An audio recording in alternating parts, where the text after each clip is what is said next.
అంటే మేము middle class. Over action చేయకు. సో దీంట్లో యాక్షన్ కార్డ్స్, ఇంకా క్యాష్ కార్డ్స్, ప్రాపర్టీ కార్డ్స్ ఉంటాయి. సో మనం ఏం చేయాలంటే ఇప్పుడు అందరికి 5 కార్డ్స్ వేస్తాం.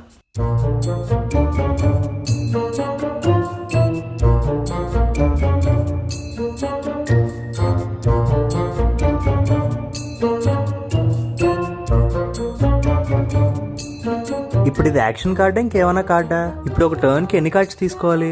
ఇప్పుడు క్యాష్ ఎక్కువ ఉన్నోడు విన్నరా, ప్రాపర్టీస్ ఎక్కువ ఉన్నోడు విన్నరా? ఇప్పుడు ఏ కలర్ కార్డ్ రెంట్ ఉందో ఆ కలర్ కార్డే వేయాలా? బ్లాక్ పైన రెడ్ ఎందుకు వేయలేం? మొత్తం డెక్ లో ఎన్ని బర్త్డే కార్డ్స్ ఉంటాయి? బర్త్డే మీద డీల్ బ్రేకర్ వేస్తే ఇప్పుడు నా దగ్గర 5 సెట్స్ ఉండి క్యాష్ 1 మిలియన్ కన్నా తక్కువ ఉంటే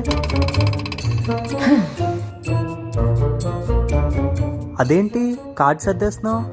నాకు అర్థం అయిపోయింది, ఇది నీతో అయ్యే పని కాదు. కానీ వెళ్ళి నార్మల్ కార్డ్స్ తీసుకొని రా, 3 ముక్కలాట ఆడదాం. ఓకే.